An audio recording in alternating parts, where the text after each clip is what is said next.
बिस्मिल्लाहिर्रहमानिर्रहीम। किसी शख्स का निकाह हुआ तो उसको तोहफे तोहफ़ देना कैसा है? दूल्हे को तोहफ़ा वगैरह देना जायज़ है। जब आप सल्लल्लाहु अलैहि वसल्लम ने हज़रत ज़ैनब रज़ी अल्लाह ताला अन्हो से निकाह किया, हज़रत उम्मे सलेम ने हज़रत अनस को हदिया देकर भेजा था।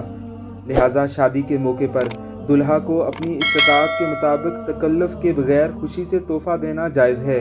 अलबत्ता इस मामले में हद से तजावुज़ करना और इसे लाज़िम समझकर अपने यहाँ शादी के मौके पर वापस वसूल करने की नीयत से लेना और ना देने वाले पर तानो तशनी या बुरे जज्बात दिल में लाना, इन अमूर से इज्तनाब करना चाहिए। अलगर्ज़ मनफी जज्बात और मुनकरात की इस्लाह की जाए। नफीस हदिये का लेन देन ना सिर्फ पसंदीदा है बल्कि जान बैन में मोहब्बत बढ़ाने का भी एक ज़रिया है। हमारे यहाँ जो तसव्वुर है कि शादी में जाने वाला शख्स अपनी शादी में दिए जाने वाले तोहफे या पैसे से बढ़कर पैसे या तोहफ़ा जिस शादी में जा रहा है वहाँ देगा, ये इंतहाई कबीह है। नेंद्रे के नाम पर की जाने वाली हराफात से बचिए।